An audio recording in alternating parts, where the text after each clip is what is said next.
So, Carson Wentz, 2 games in. Give me a grade.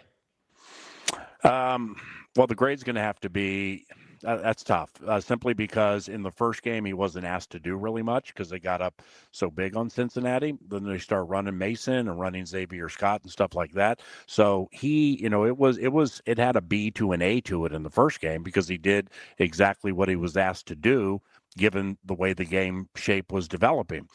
In the most recent game, I mean, he got hit so much. So, every Tuesday I'm on my K-Fan radio show. I have the opportunity to chat with the head coach for about 30 minutes. And when we were talking about penalties and stuff like that, and, a quarterback when he gets hit a lot, I think my take was, do they kind of pull back and not pull the trigger as much because they're second guessing?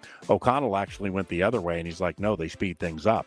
So I think in watching the game back critically, there absolutely were touchdown options that were available all over the field. Jalen Naylor specifically 2 or 3 times. Jefferson for sure on a long one time. Carson just did not have the time. It's so, and you know this, you're an elite football mind and you talk to so many people who know this. It's when you lose players during the course of the game, like Justin School had just come back from a concussion. He played left tackle for Darisaw the first couple.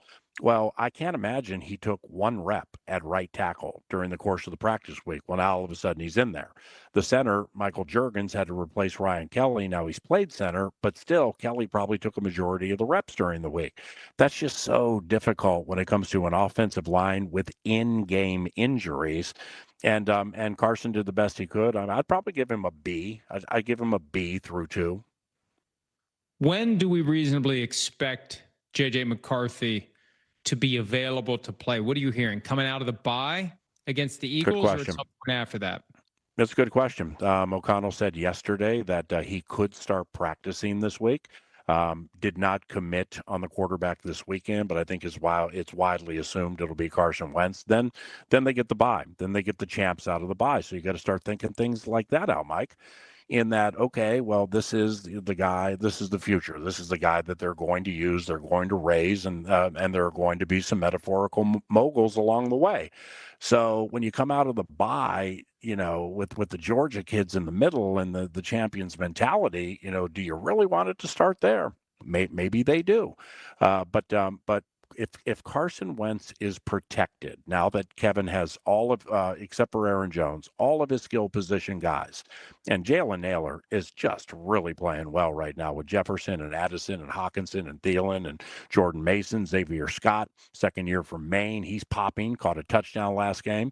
They're open all over the place. I mean, the Steelers made so many mistakes in the secondary. It was ridiculous when I watched this thing back. But Carson just didn't have time. Now you go against a defense that rushes it really well, stops the run really well. They play a lot of man-to-man defense. So if they protect Carson and Kevin wants to and Stefanski wants to go man-to-man against Jefferson, Addison, and the rest of those guys, if they protect Carson, I think our guys will get by him. Hi, it's Mike Florio. Thanks for watching PFT on YouTube. Hit subscribe for the latest news and analysis from Pro Football Talk.